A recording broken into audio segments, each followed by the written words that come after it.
there's like a nice hike that takes you all through, like, I guess there's a lot of redwoods and a lot of fern. It's really nice little kind of forest hike, and then it comes down by this beach. And so we would like go on a campsite, and my uncle would usually come. My mom, especially, she likes to wake up early, and she woke me up like around 6 or so, because there was this really really low tide that went way out, and so we went out on the beach down by all of these, like, these huge rocks that are just like coated with seaweed and algae and like mussels and stuff. It's a pretty rough beach, and it's cold. It's not like, again, it's not really a swimming beach. And even though it was summer, sometimes the fog will stay in for the whole day, so it like doesn't get above 60 degrees. There'd be tide pools left over, and so we'd see like anemone and crabs and stuff, like starfish, just like really. I love that kind of weird. It's kind of gross on one level, but I really love it.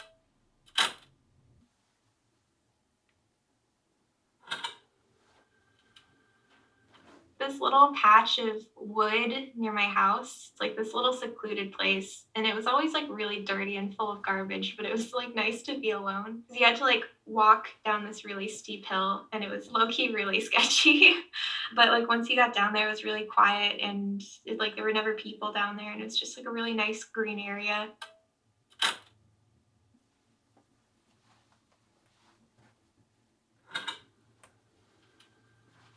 In Mexico, in the state of Jalisco, my grandparents' house, you go to the ceiling and they have a little door and a chair. It's so beautiful because it rains a lot. There's a lot of thunderstorms. Sometimes it get really like gloomy.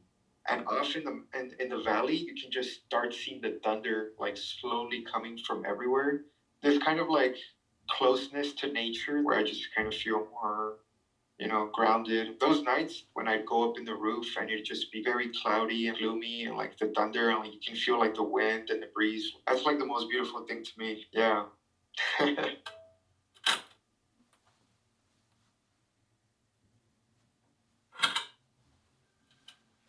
India Sweets and Spices. It's a Indian market foodery, and it's quite literally like one of my favorite places in the world. It was very close to my uncle's house. It's in Canoga Park. Literally, you can walk there. My parents studied in India for like 5 years or something. They were trying to introduce me to a cuisine, but the thing is, we had just immigrated to America too. So it was this weird thing where I was like, I'm in America now, and I'm eating this like Indian food that like means so much, and we would always go back. That food also became like that warm to me, and these people like cook it from the heart. They're in the back, and you can talk to them, and we know them. Like we've known them for since I've been like 15 years now. When we were getting chai, chana masala, it was a good day.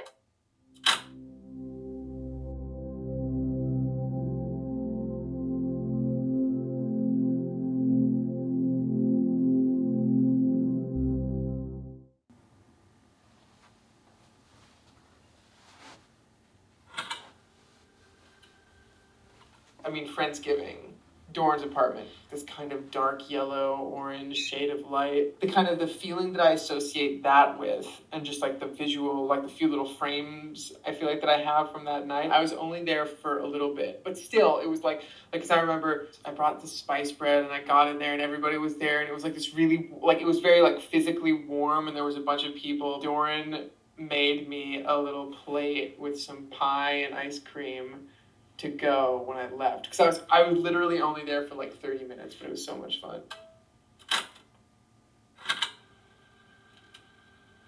Doran's apartment. I just remember it as very warm. The candlelit room, all of her plants. Oh, I remember one night sitting on her couch and her window was open and it was like pouring outside, but it was also still really warm. Just so many nights of us like sitting on the couch or sitting on that rug that she had on the floor, drinking warm drinks and talking and eating snacks. She would feed us endlessly, which was always amazing. That's just Doran though. She's very good at putting herself in things. That space was kind of like the blooming grounds for new friendship and like a new group of friends.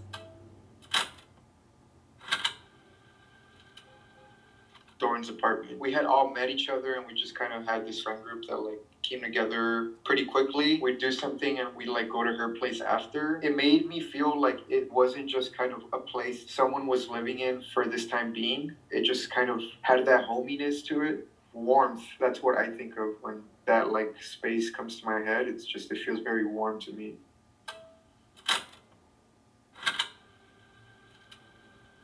The way I feel like a lot of you came to my home, I wanted a lot of you to come there. It was my way of like communicating and being affectionate with you guys on a way that I couldn't at school. Like I could be like, sit down on my couch, you're in my home, we're all struggling, and let me like sit you down, give you some food, and like get to know you. That's where I made a lot of good memories and bad memories, learned a lot about myself. And there was just a lot of moments like that where in my house I had a lot of realizations for how much I care for someone or how much I don't care for someone or how hurt I was just that space in that house, for sure.